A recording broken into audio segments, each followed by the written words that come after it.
Hello दोस्तों, मेरा नाम है गौरव और आज हम समझने वाले हैं accent of SAP and it's theories. सबसे पहले समझते हैं हम कि एसेंट ऑफ सैप होता क्या है। ये होता है कि upward movement of water and minerals from the root to the tip of plant. जो अपवर्ड मूवमेंट है वाटर एंड मिनरल्स की, कहाँ से, रूट से लेके टिप ऑफ प्लांट तक, उसको क्या कहते हैं हम, एसेंट ऑफ सैप। इसमें पढ़ेंगे हम थ्री मेन थ्योरीज। ठीक है, जो सबसे पहली है वाइटल फोर्स थ्योरी, सेकंड है root pressure theory and third physical force theory. बात करते हैं हम वाइटल फोर्स थ्योरी की। इसमें क्या है कि इसमें vital capacity of the plants living cells are responsible for the ascent of sap. जो वाइटल कैपेसिटी है प्लांट के लिविंग सेल्स की, वो थी रिस्पॉन्सिबल किसके लिए, एसेंट ऑफ सैप के लिए। ठीक है, living cells like xyloparenchyma and ray cells remain intimately associated with the vessels and tracheids. जो लिविंग सेल्स थे हमारे, जैसे कि जाइलोपेरेन्काइमा हो गया और रे सेल्स, वो क्या थे कि remain intimately associated with the vessels and the tracheids. दोस्तों, बात करते हैं हम कि जो वाइटल फोर्स थ्योरी थी उसको सपोर्ट किया था हमारे गॉडल-विस्किस ने, और इन्होंने अपनी थ्योरी दी थी जिसका नाम था गॉडल-विस्किस ले पंप थ्योरी। ये दी थी इन्होंने 1884 में। इन्होंने कहा था कि the rhythmic change of water potential of living cells are xenoparenchyma and medullary rays cause pumping action to raise water against gravity। मतलब क्या हुआ इसका कि जैसे जो रिदमिक चेंज है वाटर पोटेंशियल का, लिविंग सेल्स के वाटर पोटेंशियल का, उससे क्या होता है कि जो पंपिंग एक्शन कॉज जनरेट होता है, कि जिससे क्या होता है कि जो वाटर है वो अगेंस्ट ग्रेविटी मतलब राइज कर जाता है। दोस्तों, इसमें होता क्या है कि with decrease in water potential of these living cells water diffuse into them from the adjacent bordering vessels which acted as a reservoir of water. जैसे वाटर पोटेंशियल डिक्रीज होता है इन लिविंग सेल्स में, तो जो adjacent bordering vessels है वहां से जो वाटर है वो क्या होता है, लिविंग सेल्स में डिफ्यूज हो जाता है। और ये जो एडजेसेंट बॉर्डरिंग वेसल्स है ये एक्ट कर रही होती है एक रिजर्वायर ऑफ वाटर। ठीक, उससे क्या होता है कि जो ये लिविंग सेल्स है इनका वाटर पोटेंशियल डिक्रीज हो जाता है। फिर ये क्या करते हैं, वाटर एब्जॉर्ब करते हैं और उसको पंप कर देते हैं, कहाँ पे, वेसल एलिमेंट पे। और ये जो प्रोसेस है ये रिपीट होती रहती है अगेन एंड अगेन। और इस पूरी प्रोसेस को क्या नाम दिया हुआ है, स्टेयरकेस मूवमेंट। पर इस थ्योरी को ना जो स्ट्रेसबर्गर थे उन्होंने डिस्क्रेडिट कर दिया था, क्योंकि इन्होंने दिखाया था कि he showed that water translocation continued in plants even after living cells was killed. इन्होंने दिखाया, जो स्ट्रेसबर्गर थे, कि जो वाटर ट्रांसलोकेशन थी वो फिर भी कंटिन्यू रही जब लिविंग सेल्स को किल कर दिया था। बोस पल्सेटिंग मोमेंट थ्योरी, ये थ्योरी दी थी बोस ने वाइटल फोर्स थ्योरी के सपोर्ट में। इन्होंने क्या कहा था कि जो लिविंग सेल्स है inner most layer of cortex के, वो क्या है कि पल्सेटिंग मोशन में है। पल्सेटिंग मोशन मतलब कि अल्टरनेट एक्सपेंशन और कॉन्ट्रैक्शन में है वो, जिससे क्या होता है कि पंपिंग ऑफ वाटर होती है कब, कहाँ को, अपवर्ड डायरेक्शन है। दोस्तों, Bose pulsating moment theory, Bose जो है उन्होंने इलेक्ट्रिक प्रोब अप्रोच का यूज किया था। इसका मतलब है कि इन्होंने क्या किया था कि एक प्लांट लिया था, उसको एक प्रेशर गॉज गैल्वेनोमीटर के साथ अटैच किया था, और उसको फिर एक बैटरी के साथ, और फिर एक और जो ये है हमारा इलेक्ट्रिक प्रोब। तो इस पूरे जो प्रोसेस है या जो इस पूरे सेटअप को, इसको क्या नाम दिया था, इलेक्ट्रिक प्रोब अप्रोच। समझते हैं हम कि इन्होंने बताया क्या था उस एक्सपेरिमेंट के जरिए, कि जो इलेक्ट्रिक प्रोब था उसको इंसर्ट किया था इन्होंने स्टेम में। ठीक है, और वो स्टेम में कहाँ पहुंचा, inner most layer of cortex में। और जो इलेक्ट्रिक प्रोब था वो किससे कनेक्टेड था, एक वायर के थ्रू, और वो किससे अटैच्ड थी, गैल्वेनोमीटर के थ्रू। ये तो हमें पता ही है, हमने पीछे वाली डायग्राम में देखा है। ठीक है, तो उससे क्या हुआ कि जो गैल्वेनोमीटर है, जैसे ये इलेक्ट्रिक प्रोब को स्टेम के अंदर और जो inner most layer of cortex तक पहुंचाया, तो उससे क्या हुआ कि जो गैल्वेनोमीटर है उसने मोमेंटरी डिफ्लेक्शन शो की फॉर लॉन्गर पीरियड। ठीक है, और बोस ने ये कंक्लूड कर लिया कि that cells of this layer were in state of pulsation, कि जो सेल्स हैं इस innermost layer of cortex के, वो किस में, एक पल्सेशन स्टेट में है। दोस्तों, बोस ने बताया कि जो एक्सपेंशन में क्या होता है कि absorb water from lower cells. Expansion में वो जो वाटर है वो क्या से, लोअर सेल्स से अब्जॉर्ब किया जाता है, और कॉन्ट्रैक्शन में वाटर जो है वो पंप किया जाता है नेक्स्ट सेल्स को। According to Bose one pulsation equal to 14 seconds to several minutes.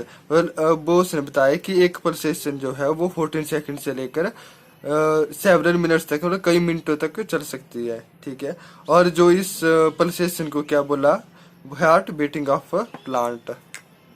बहुत सारे साइंटिस्ट आए, फिर उसके बाद उन्होंने कहा कि जो जैसे मोलिस्क है हमारे, या शुल मैकडुगल पॉइंट आउट किया कि जो पल्सेटरी मूवमेंट है और रेट ऑफ वाटर ट्रांसलोकेशन है उसमें कोई भी रिलेशनशिप नहीं है, मतलब उन दोनों में कोई भी लिंक नहीं है या कोई भी रिलेशन नहीं है, ठीक है।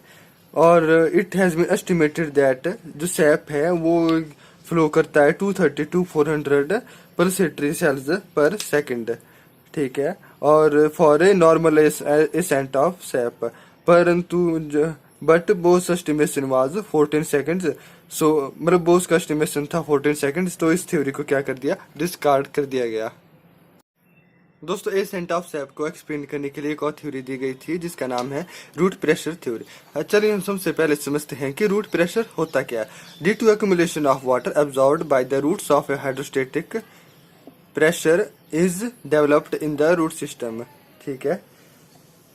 कि जो प्लांट की रूट्स होती है ना, उसमें क्या होता है कि जो जब वो वाटर को एब्जॉर्ब करती है तो वो वाटर वहाँ पे एक्यूमुलेट, मतलब वहाँ पे इकट्ठा हो जाता है, जिससे क्या होता है कि हाइड्रोस्टेटिक प्रेशर डेवलप होता है, और उस प्रेशर का नाम क्या है, रूट प्रेशर, ठीक है।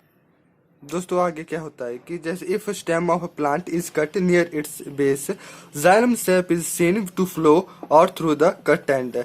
कि अगर हम किसी प्लांट के बेस पे, उसके जो बेस है वहां से हम उसके स्टेम को काट देते हैं, तो वो जो जाइलम सैप है वो वहां पे इकट्ठा हो जाता है, मतलब वहां से फ्लो होने लग जाता है। और इस जो फ्लो है उसको क्या कहते हैं हम, ब्लीडिंग और exudation. If a tube with mercury manometer attached to the bleeding stem, it can be seen that water is forced from the roots at a certain pressure.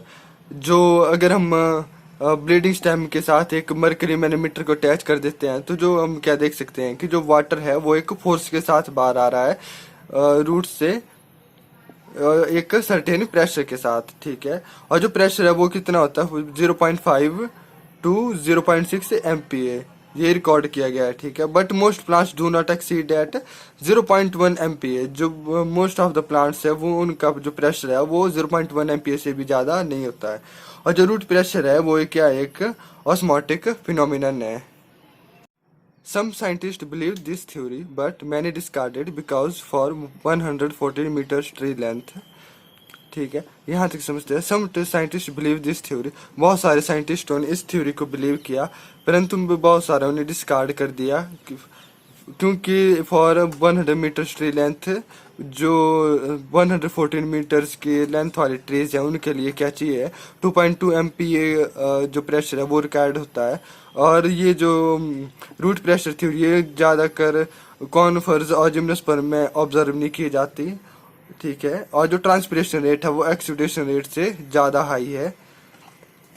और finally it has been found that this xylem sap usually remains under in a state of tension instead of pressure, ठीक है। Finally मतलब ये भी found किया गया बाद में इस बात कि जो जाइलम सैप है वो usually remains under state of tension, वो नॉर्मली एक टेंशन की स्टेट में रहता है, ठीक है। और उसमें प्रेशर की कोई जरूरत नहीं पड़ती। और जो रूट प्रेशर इज नॉट, इसके बाद क्या फाइंड आउट किया गया कि जो रूट प्रेशर है वो एक इम्पोर्टेंट फैक्टर नहीं है एसेंट ऑफ सैप के लिए, तो जो रूट प्रेशर थ्योरी थी उसको भी डिस्कार्ड कर दिया गया। दोस्तों बात करते हैं हम जाइलम फोर्स थ्योरी की। According to this theory ascent of sap takes place through dead xylem vessels. जो एसेंट ऑफ सैप है वो किसके थ्रू टेक्स प्लेस करता है, डेड जाइलम वेसल्स के थ्रू, ठीक है। और this mechanism is totally physical, मतलब इसमें कोई भी केमिकल रिएक्शन या केमिकल चेंज नहीं होता है। और लिविंग सेल्स इसमें इंक्लूड नहीं किए जाते, मतलब बिना लिविंग, और जैसे हमने पढ़ा ये डेड जाइलम वेसल्स के थ्रू होता है, तो इसमें लिविंग सेल्स की कोई जरूरत नहीं होती। और इस थ्योरी को, फिजिकल फोर्स थ्योरी को सपोर्ट किया था बोहेम ने।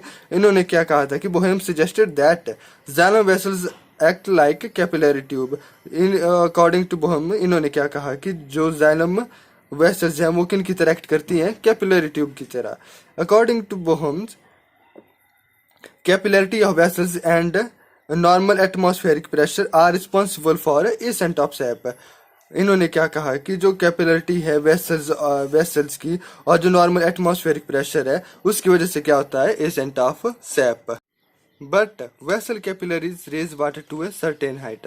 परंतु जो वेसल कैपिलरीज हैं वो क्या करती हैं, वाटर को एक सर्टेन हाइट तक की रेज कर पाती हैं, मतलब सर्टेन हाइट तक की पहुंचा पाती है, जिसकी वजह से क्या हुआ इस थ्योरी को डिस्कार्ड कर दिया गया।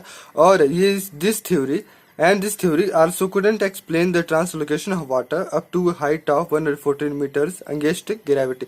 और ये थ्योरी ये भी एक्सप्लेन नहीं कर पाई कि जो वाटर ट्रांसलोकेशन ऑफ वाटर होती है 114 मीटर्स अगेंस्ट ग्रेविटी वो कैसे होती है। जो फिजिकल फोर्स थ्योरी है उसको सेक्स नाम के साइंटिस्ट ने भी सपोर्ट किया था, ठीक है। इन्होंने अपनी थ्योरी दी थी, जिस थ्योरी का नाम है इम्बाइबेशन थ्योरी ऑफ सेक्स। इन्होंने क्या कहा था कि water is imbibed through the cell wall materials and translocated upwards. इन्होंने क्या कहा कि जो वाटर है वो इम्बाइब हो जाता है सेल वॉल में और ट्रांसलोकेट हो जाता है, तो अपवार्ड को वो मूव कर जाता है, ठीक है। एसेंट और इन्होंने क्या कहा कि ascent of sap takes place through the wall. इन्होंने क्या कहा कि जो एसेंट ऑफ सैप है वो टेक्स प्लेस करता है किसके वॉल के थ्रू। पर ये तो पहले ही प्रूव किया हो गया था कि it is evident that the water is translocated through the lumen of vessels. पर ये पहले प्रूव हो गया था कि जो वाटर है वो किसके थ्रू ट्रांसलोकेट होता है, ल्यूमेन्स ऑफ वेसल्स। तो दोस्तों आपको ये हमारी वीडियो कैसी लगी कमेंट में हमें जरूर बताएं, और अगर कोई क्वेरी है आपकी तो हमें कमेंट बॉक्स में आप बता सकते हैं। इस वीडियो को लाइक और शेयर जरूर करें और हमारे चैनल को पक्का सब्सक्राइब करके जाएं। Thank you.